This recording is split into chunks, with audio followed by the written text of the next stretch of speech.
మరో breaking news చూస్తున్నా. చిత్తూరు జిల్లా పొంగనూరులో ఉద్రిక్తత కొనసాగుతుంది. పొంగనూరు మాజీ ఎంపీ రెడ్డప్ప నివాసానికి రాజంపేట ఎంపీ మిథున్ రెడ్డి వెళ్లారు. దాంతో రెడ్డప్ప నివాసాన్ని టీడీపీ కార్యకర్తలు చుట్టుముట్టారు. ఈ క్రమంలోనే ఎంపీ మిథున్ రెడ్డి వాహనాలు, వైసీపీకి చెందిన నేతల వాహనాలను టీడీపీ నేతలు ధ్వంసం చేశాయి. వైసీపీ టీడీపీ వర్గీయుల మధ్య ఘర్షణ చోటు చేసుకోగా రాళ్ల దాడిలో 6 టీడీపీ కార్యకర్తలకు గాయాలైనట్లు తెలుస్తుంది.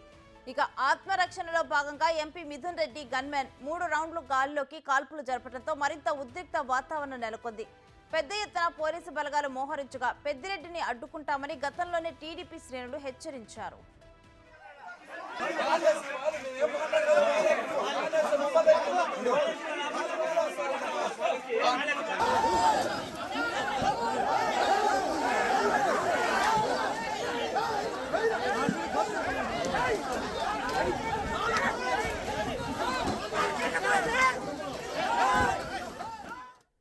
చిత్తూరు జిల్లా పొంగనూరులో ఉద్రిక్త పరిస్థితులు నెలకొన్నాయి. పొంగనూరు మాజీ ఎంపీ రెడ్డప్ప నివాసానికి రాజంపేట ఎంపీ మిథున్ రెడ్డి వెళ్లారు. దాంతో రెడ్డప్ప నివాసాన్ని టీడీపీ కార్యకర్తలు చుట్టుముట్టారు. ఈ క్రమంలోనే ఎంపీ మిథున్ రెడ్డి వాహనాలు, వైసీపీకి చెందిన నేతల వాహనాలను టీడీపీ నేతలు ధ్వంసం చేశారు. వైసీపీ టీడీపీ వర్గీయుల మధ్య ఘర్షణ చోటు చేసుకోగా రాళ్ల దాడిలో 6 టీడీపీ కార్యకర్తలకు గాయాలైనట్లు తెలుస్తోంది. అయితే ఆత్మరక్షణలో భాగంగా ఎంపీ మిథున్ రెడ్డి గన్మెన్ 3 రౌండ్లు గాల్లోకి కాల్పులు జరిపారు. దీంతో మరింత ఉద్రిక్త వాతావరణం ఏర్పడింది. పెద్ద ఎత్తున పోలీసు బలగాలు మోహరించారు. అయితే పెద్దిరెడ్డిని అడ్డుకుంటామని గతంలోనే టీడీపీ శ్రేణులు హెచ్చరించారు.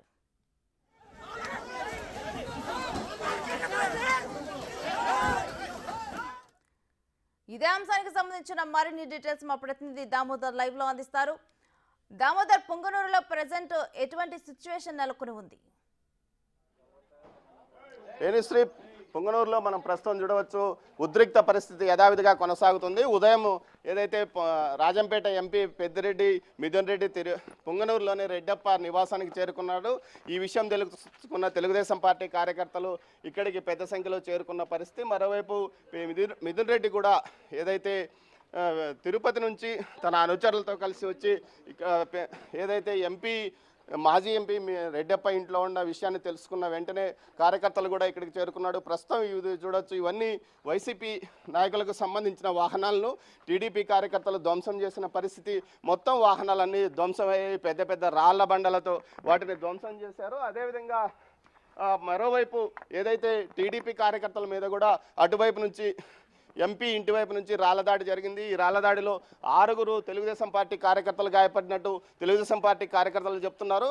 మొత్తం మీద అయితే ప్రస్తుతం ఉద్రిక్త పరిస్థితి కనిపిస్తుంది. మనం చూడవచ్చు, ఎక్కడ చూసినా తెలుగుదేశం పార్టీ కార్యకర్తలు ఓవైపు, పోలీసులు అదేవిధంగా ముఖ్యంగా మరోవైపు ఇటు లోపల రెడ్డప్ప ఇంట్లో పోలీసుల రక్షణలో ఎంపీ మిథున్ రెడ్డితో పాటు అతని కార్యకర్తలు ఉన్న పరిస్థితి.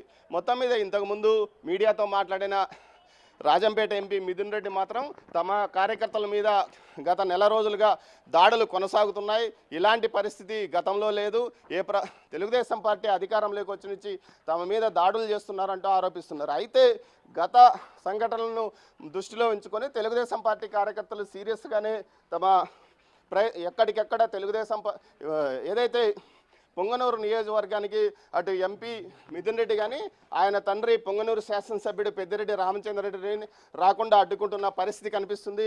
15 రోజుల క్రితం ఏదైతే పెద్దిరెడ్డి రామచంద్రరెడ్డి నియోజకవర్గంలోకి రావడానికి ప్రయత్నిస్తే అంబేద్కర్ సర్కిల్ వద్ద బైఠాయించి తాము ఎట్టి పరిస్థితుల్లో రానివ్వనమని అడ్డుకున్నారో, అదేవిధంగా ఒక వారం క్రితం పెద్దిరెడ్డి మిథున్ రెడ్డి రావడానికి ప్రయత్నించినప్పుడు కూడా ఇదే పరిస్థితి తలెత్తింది. దీంతో తిరుపతిలోనే పోలీసులు హౌస్ అరెస్ట్ చేసిన పరిస్థితి. ఓవైపు ఇలాంటి సమయాల్లో ఉద్రిక్త పరిస్థితుల మధ్యనే ఈరోజు తిరుపతి నుంచి వచ్చినట్లు తెలుస్తుంది. అసలు ఎందుకు మీరు అడ్డుకుంటున్నారు? రాజంపేట పార్లమెంటు సభ్యులైన పెద్దిరెడ్డి వెంకట మిథున్ రెడ్డి గారు, వారి కుటుంబానికి పొంగనూరు నియోజక ప్రజలు గడిచిన 15 సంవత్సరాల్లో కూడా పాలించే అవకాశం ఇచ్చినారు. ఈరోజు ఆయన మళ్ళీ ఎంపీగా 3వసారి గెలిచినా కూడా ఆయన మమ్మల్ని పాలించే వ్యక్తిగా రాలే. ఆయన మమ్మల్ని రాచి రంపాన పెట్టే వ్యక్తిలాగా ఆయన అనుచరులు వేసుకొని స్థానికేతరులు తిరుపతి నుండి రౌడీ మూకలను, గంజాయి అమ్మే వాళ్ళను, రౌడీ చీటలను తీసుకొచ్చి ఈరోజు పొంగనూరులో రావడమే నేతిగుట్లపల్లి రైతులను రెచ్చగొట్టడం. మీరు రాండి, మీ డబ్బు ఏదైనా ఉంటే పారేస్తాము అనడం.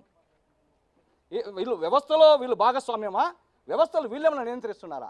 ఈరోజు ఆ రైతులు కొంతమంది వచ్చారంటే ఇక్కడ రిప్రజెంటేషన్ ఇవ్వడానికి మాకు ఆ రోజు నష్టం జరిగిందయ్యా, మా భూములు లాక్కున్నారు, మీరు ప్రాజెక్ట్ కడతామని చెప్పి మభ్యపెట్టి మమ్మల్ని బెదిరించి భయపెట్టి మా భూములు లాక్కున్నారు, రోడ్డును పడ్డాము, ఈరోజు మా కుటుంబాలు రోడ్డును పడినాయి, ఊర్లు ముంపుకి గురి కాబోతున్నాయి, నాకు నష్టపరిహారం అంటే ఇద్దరు ఇవ్వండి అంటే మెద్దిపై నుండి రాళ్ళు కత్తులు కటార్లతో ఈరోజు దాడి చేయడం పడింది. ఆ రైతులకు మద్దతుగా ఈరోజు వచ్చాం. సోదరా 8 మంది క్షతగాత్రులు ఈరోజు హాస్పిటల్లో ఉన్నారండి. ఒక ముస్లిం యువకుడు ప్రాణాపాయ స్థితిలో ఉన్నాడు, స్విమ్స్కి రెఫర్ చేస్తున్నారు అక్కడిని. వీళ్ళు 2008లో ఎంపీ గారు తండ్రి గారైన పెద్దిరెడ్డి రామచంద్రారెడ్డి గారు ఇన్ఛార్జిగా పొంగనూరులో అడుగు మోపిన రోజు నుంచి ఈ రోజు కూడా మారణకాండే పొంగనూరు, ప్రశాంతంగా ఉన్న పొంగనూరుని వీళ్ళు ప్రశాంతంగా ఇక్కడ ప్రజల్ని బ్రతకనివ్వడం లేదు. అనుక్షణం దాడులు దౌర్జన్యాలు, ఇది వీళ్ళ సంస్కృతి, ఇది వీళ్ళకు పేటెంట్ హక్కు, వీళ్ళకు తండ్రి కొడుకులకు ఇదే పేటెంట్ హక్కు. ఈరోజు మాజీ ఎంపీ రెడ్డప్పన్న ఈరోజు ఆయన మా పొంగనూరు వాసి అయినా కూడా ఈరోజు రౌడీలకు ఆశ్రయం ఇస్తామండి. ఆయన రౌడీ ప్రాజెక్ట్ ఎక్కడ ఉందండి? నేతిగూడపల్లి ప్రాజెక్టు. రైతులు ఇక్కడ పిలిపించడం ఏమండి? ఆయన వ్యవస్థ ఉంది కదండి, తహసీల్దార్ కార్యాలయాన్ని పిలిపించవచ్చు కదండి, కలెక్టర్ గారి దగ్గర పిలిపించవచ్చు కదండి, సబ్ కలెక్టర్ కార్యాలయం ఉంది కదండి. రైతులకు నష్టపరిహారం ఎక్కడిస్తారండి ఈయన? ఇలా రెచ్చగొట్టడం, పొంగనూరు ప్రజలకు మనశ్శాంతి లేకుండా చేయడం, ఇక్కడ ప్రశాంతత లేకుండా చేయడం. ఎందుకంటే వీళ్ళ పార్టీ ఓడిపోయింది, వీళ్ళకు వీళ్ళ నాన్నగారికి ఆశించిన మెజార్టీ రాలేదు, అక్కసి వీళ్ళకు. అది ప్రజా తీర్పు అండి, ప్రజా తీర్పు. మీ దౌర్జన్యాలు, మీరు చేసిన లూటీలు ఇక్కడ ఈరోజు మేం కాదు, మీడియా చిలువలు వలపలు చేసి మీదంతా కూడా లోడి తవ్వి తీస్తుంది ఈరోజు మీడియా. కళ్ళకు కట్టినట్టు సామాన్య ప్రజలకు అర్థమయ్యేటట్లు మీ దౌర్జన్యాలు, మీ దోపిడీ, మీ అవినీతిని ఈరోజు చూపిస్తుంది. సహించలేకపోతున్నారు. అక్కసు నిన్నగాక మొన్న అయిన రోజు పోలీసులు హౌస్ అరెస్ట్ చేస్తే, శాంతి భద్రతల కారణంగా హౌస్ అరెస్ట్ చేస్తే ఆ రోజు రాంప్రసాద్ రెడ్డి గారు ఈరోజు మా మంత్రి గారు, ఆయన జిల్లాకి మంత్రి గారు చల్లా బాబురెడ్డి గారు ఎన్నికల్లో పోటీ చేసినారు. ఆయన వాళ్ళని నేను పేరు పెట్టి ఏకవచనంతో మాట్లాడతాడు. చల్లా బాబు, రాంప్రసాద్ రెడ్డి, చంద్రబాబు ట్రాప్లో పడిపోయినారు. ఈయన వయసు ఎంత అండి? చంద్రబాబు గారు వయసు ఎంత అండి? ముఖ్యమంత్రిని పట్టుకొని ఏకవచనంతో సంబోధిస్తాడు ఈయన. ఇదే ఆయన సంస్కారం. అంటే ఎన్నికల్లో గెలిచిన వ్యక్తిని, ప్రజాప్రతినిధిని ఆయన నియోజకవర్గంలో తిరగనీయకుండా అడ్డుకోవడం భావ్యమా? గతంలో మీరు చంద్రబాబు నాయుడుని కానీ మీ నాయకులను కానీ అడ్డుకున్నప్పుడు మీరు ఎంత బాధపడ్డారు? మా సంస్కృతి అది కాదు. ఒక దార్శనికుడైన నేత మా నాయకుడు ఈరోజు ప్రపంచ దేశాలు మెచ్చిన వ్యక్తి దగ్గర మేము ఆయన కింద పనిచేస్తున్నాము. మాన్యశ్రీ నారా చంద్రబాబు నాయుడు గారు అంటే ఒక బ్రాండ్ ఇమేజ్ అండి. అభివృద్ధికి కానీ దార్శనికతకు 10 సంవత్సరాల తర్వాత ఏం జరుగుతుందో దాన్ని ఆలోచించి చేసే వ్యక్తి కింద పనిచేస్తున్నాం. మేము అడ్డగించలేదు. మేము రైతుల మీద దాడి చేయడం, 8 మంది యువకులు ఈరోజు రక్తగాయాలతో హాస్పిటల్లో క్షతగాత్రులు ఉన్నారు. వాళ్ళకి న్యాయం చేయమని చెప్పి అడుగుతున్నాం ఈరోజు. ఆయన స్పష్టంగా చెప్తున్నామండి, రైతులకు నష్టపరిహారాన్ని కట్టించండి, మా నాయకుడిని తీసుకొచ్చి మిమ్మల్ని స్వాగతిస్తాం. మా నాయకుడిని ఎవరైతే మీ ద్వారా మీ అరాచకాలకు బలైనారో వాళ్ళకి న్యాయం చేయండి. మీ ఇంటికి వచ్చి మా నాయకుడిని తీసుకొచ్చి, మీ చేతిలో ఓడిపోయిండొచ్చు కాక మా చల్లా రామచంద్రారెడ్డి గారు, ఆయన్ని పిలుచుకొచ్చి మేము స్వాగతం పలుకుతాం. రైతులకు న్యాయం చేయండి. నేతిగుట్లపల్లి ప్రాజెక్టు రైతులు నిర్వాసితులకు న్యాయం చేయండి. ఆవులపల్లి ప్రాజెక్టు రైతులు ఎక్కడ ఉన్నారు? హాస్పిటల్ అడ్మిట్ అయినారు సోదరా, రక్తగాయాలతో హాస్పిటల్ అడ్మిట్ అయినారు కొంతమంది. మొత్తం మీద టీడీపీ నాయకులు చెప్తున్నది ఏమంటే, నేతిగుట్టపల్లి రైతులకు సంబంధించిన భూ వివాదానికి సంబంధించి వారు కలవడానికి వచ్చిన సందర్భంగా వారి మీద దాడికి ప్రయత్నించగా వారికి మద్దతుగా తాము ఈ ఆందోళనలో పాలు పంచుకున్నాం, కానీ కావాలనే తమను రెచ్చగొట్టడానికి జరిగిన కుట్రలే భాగంగానే ఇదంతా జరుగుతుంది. ఇక్కడ పోలీసులు కాల్పులు కూడా జరిపారు. గాల్లే కాల్పులు జరపాల్సిన అవసరం ఏమొచ్చింది? ఇదంతా ప్రశాంతతను దెబ్బతీయడానికే జరుగుతున్న కుట్రగా వీరంటున్నారు. మరోవైపు మనం చూడవచ్చు, ఇక్కడ ఏదైతే పెద్దిరెడ్డి మిథున్ రెడ్డి గారు వచ్చిన వాహనాల్లో, ఆయన అనుచరులు వచ్చిన వాహనాలను కూడా తెలుగుదేశం పార్టీకి సంబంధించిన క్యాడర్ పూర్తిగా ధ్వంసం చేసిన పరిస్థితి. మొత్తం వాహనాలన్నీ ధ్వంసమైన, అద్దాలు పగిలిపోయిన పరిస్థితి. మరోవైపు వాహనాల్లో ఆయుధాలు కూడా ఉన్నాయంటూ తెలుగుదేశం పార్టీ కార్యకర్తలు ఓవైపున ఆరోపణ చేస్తున్నారు. అయితే పోలీసులు ఉద్రిక్తత యథావిధిగా కొనసాగుతున్నది. ఏదైతే మాజీ ఎంపీ రెడ్డప్ప నివాసంలో ప్రస్తుతం మిథున్ రెడ్డి గారు ఉన్నారు. చుట్టూ పెద్ద ఎత్తున పోలీసులు మోహరింపజేస్తున్నారు. అదేవిధంగా తెలుగుదేశం పార్టీ కార్యకర్తలు చుట్టూ ఉన్న పరిస్థితి. మొత్తం మీద ఈ పరిస్థితితో ఓ టెన్షన్ వాతావరణం కనిపిస్తున్నది.